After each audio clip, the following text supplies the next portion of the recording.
Hello everyone, কেমন আছো সবাই? আশা করছি ভালো আছো। বিশেষ করে এসএসসি 27 এবং 28 বছর যে শিক্ষার্থী রয়েছে, আশা করছি তোমাদের সময় খুব ভালো কাটছে, পড়াশোনার মধ্যে দিয়ে যাচ্ছ তোমরা। তো আজকে ইংরেজি এর আরেকটি জিনিস নিয়ে, আরেকটি প্যাসেজ নিয়ে তোমাদের সামনে হাজির হয়েছি। সেটা হচ্ছে, আমি জানি যে বিশেষ করে তোমাদের প্যাসেজ অনেক সময় ভালো করে পড়া হয় না, যার কারণে কোশ্চেনের অ্যান্সার করতে এবং ফিল ইন দ্য ব্ল্যাঙ্কস পূরণ করতে অনেক ঝামেলা পোহাতে হয়। তো সেই বিষয়টাকে খেয়াল রেখে আমরা শুরু থেকে শেষ পর্যন্ত খুব ভালোভাবে মনোযোগের সহিত প্যাসেজটা পড়বো, যার ফলে তুমি এই সম্পূর্ণ প্যাসেজটা পড়লে তুমি এর থেকে আসা যে কোনো প্রশ্নের অ্যান্সার, সেটা এমসিকিউ হোক, ফিল ইন দ্য ব্ল্যাঙ্কস হোক, অথবা সরাসরি প্রশ্ন হোক, সেটাও তুমি অ্যান্সার করতে পারবা। তো এটা হচ্ছে চেঞ্জ ইন পাস্ট টাইম, অর্থাৎ লেসন 3। এটাকে childhood outdoor past Times in decline, এই শিরোনামে আমরা এই জিনিসটা আজকে পড়ব। তো জিনিসটা আগেই আমি বলে রাখি, এটার একটু সারাংশ আমরা দিয়ে রাখি যে আমরা ছোটবেলায় বিভিন্ন ধরনের খেলাধুলা করতাম। এখন হয়তো খেলাধুলা কমে গেছে, এর কারণ হয়তো সবাই তোমরা জানো। সেটা হচ্ছে অনলাইন এবং ইন্টারনেটের সহযোগিতায় আমাদের খেলাধুলা কমে গেছে, আমাদের মোবাইলের প্রতি আসক্তি বেড়ে গেছে। তো এই জিনিসটা কমে গেছে যে এর একটা সার্ভে করা হয়েছিল, সো এই জিনিসটা সম্পূর্ণ এখানে বলা হয়েছে। তো আমরা একটু দেখি যে চাইল্ডহুড, শৈশব, আউটডোর পাস্ট টাইমস, অর্থাৎ শৈশবের বহিরাগত যে খেলাধুলা বা অবসর কাটানোর যে সময় বা স্মৃতিগুলো ইন ডিক্লাইন, সেটা হচ্ছে কি? সেটা হচ্ছে খুব ডিক্লাইন, অর্থ হচ্ছে হ্রাস পাওয়া বা কমে যাওয়া, নিচের দিকে ধাবিত হওয়া, সেটা হচ্ছে কমে গিয়েছে। তো আমরা এই প্যাসেজটা পড়ি শুরু থেকে, তোমরা একটু মনোযোগের সহিত শোনো।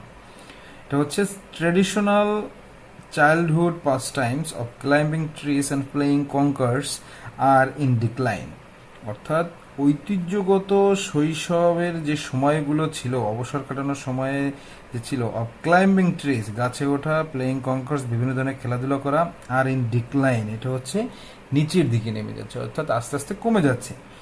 অ্যাকর্ডিং টু, এটা একটা অ্যাপ্রোপ্রিয়েট প্রিপোজিশন, এর অর্থ হচ্ছে অনুসারে। According to a survey by the RSPB, RSPB একটা অর্গানাইজেশন, সেই অর্গানাইজেশনের জরিপের অনুসারে এটা বলা হয়েছে যে শৈশবের যে অবসর কাটানোর যে সময়গুলো ছিল, আগে গাছে উঠতাম আমরা, তারপরে বিভিন্ন ধরনের খেলাধুলা করতাম, এই খেলাগুলো এখন কি করছে? আস্তে আস্তে কমে যাচ্ছে।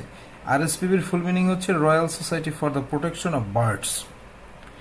এই একটা সংগঠন। It's a charitable organisation, charitable হচ্ছে দাতব্য, অর্গানাইজেশন হচ্ছে যে সংস্থা, রেজিস্টার্ড অর্থাৎ নিবন্ধিত হয়েছে in England and Wales, England and ওয়েলসের একটি নিবন্ধিত একটি দাতব্য প্রতিষ্ঠান হচ্ছে আরএসপিবি।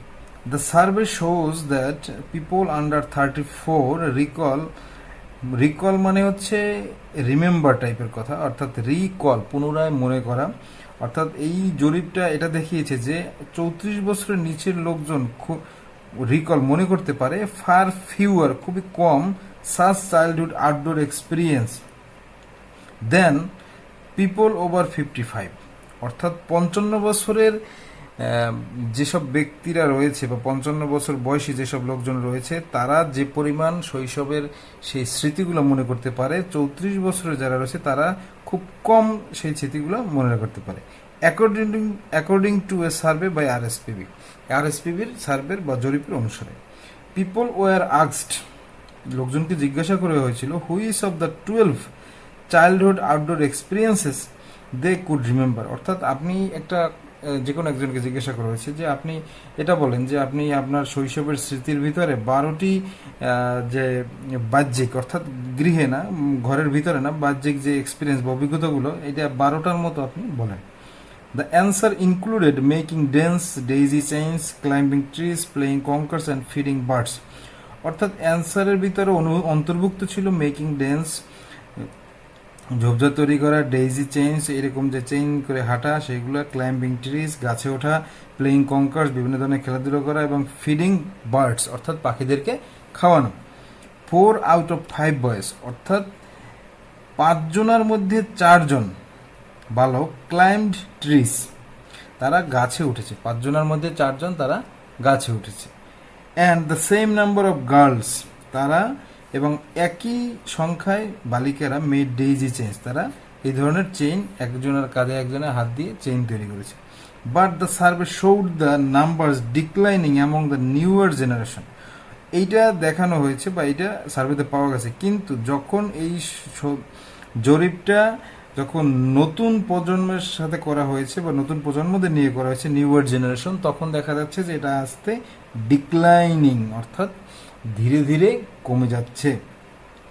সাম 15% more of those aged over 55 had this outdoor experiences, অর্থাৎ 15% বেশি যারা আসলে পঞ্চান্নর বয়সের বেশি বয়স, তাদের এই ধরনের বহিরাগত বা বাহ্যিক অভিজ্ঞতা রয়েছে ইন দেয়ার চাইল্ডহুড, তাদের শৈশবে।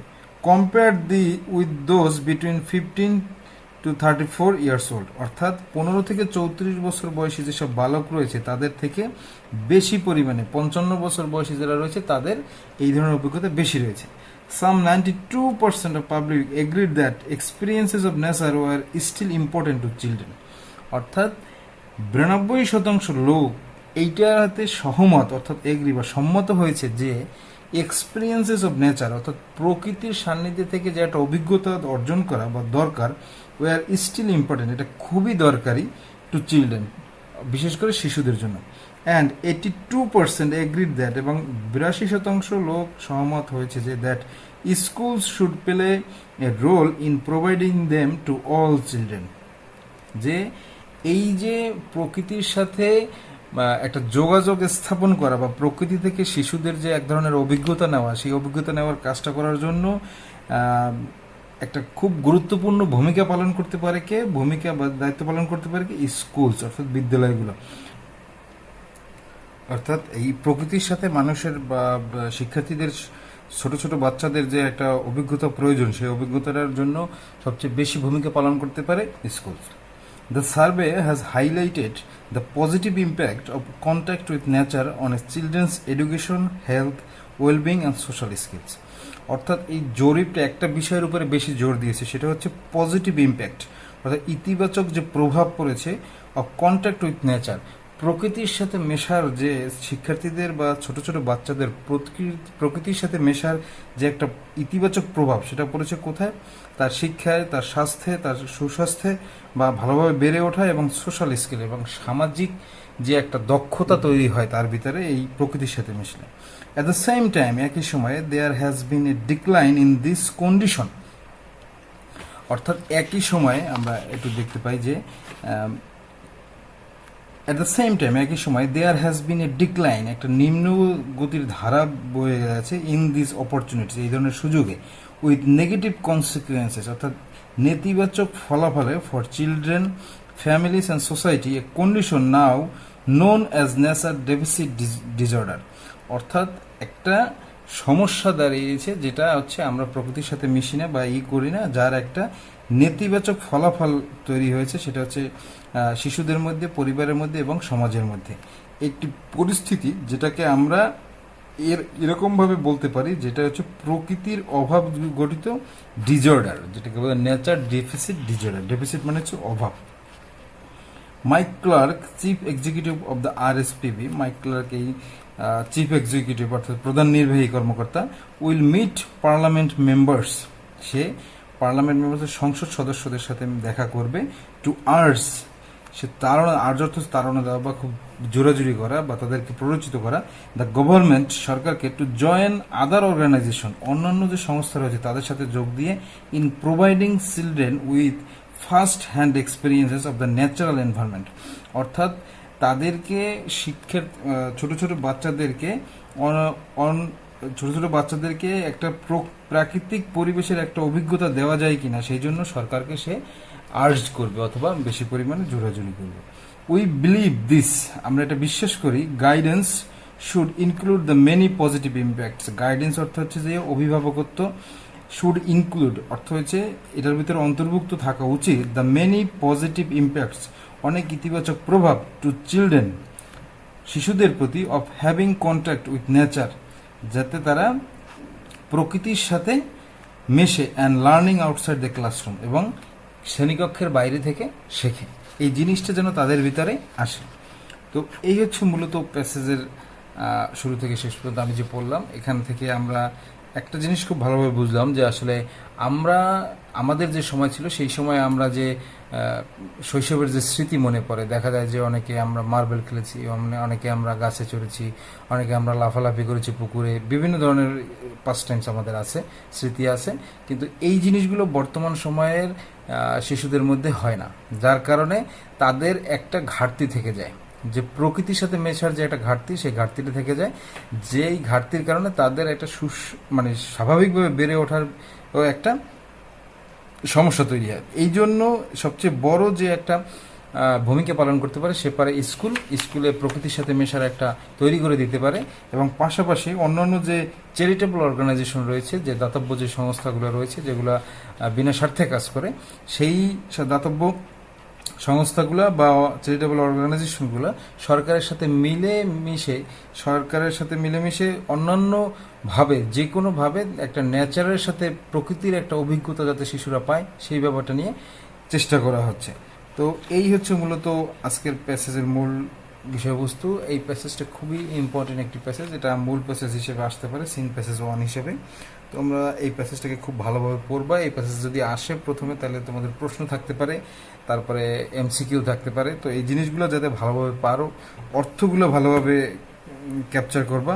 চ্যারিটেবল অর্থ কি, তারপরে কিছু প্রিপোজিশন আছে, অ্যাকর্ডিং টু, ডিক্লাইনিং, তারপর হচ্ছে নিউয়ার জেনারেশনস, তারপর হচ্ছে তোমার highlighted, positive impact, negative impact, wellbeing, opportunities, consequences, ফলাফল, নেচার, ডেফিসিট, ঘাটতি বা অভাব, আর্জ, আমরা আগের একটা প্যাসেজে পড়েছিলাম আর্জ, এই জিনিসগুলা।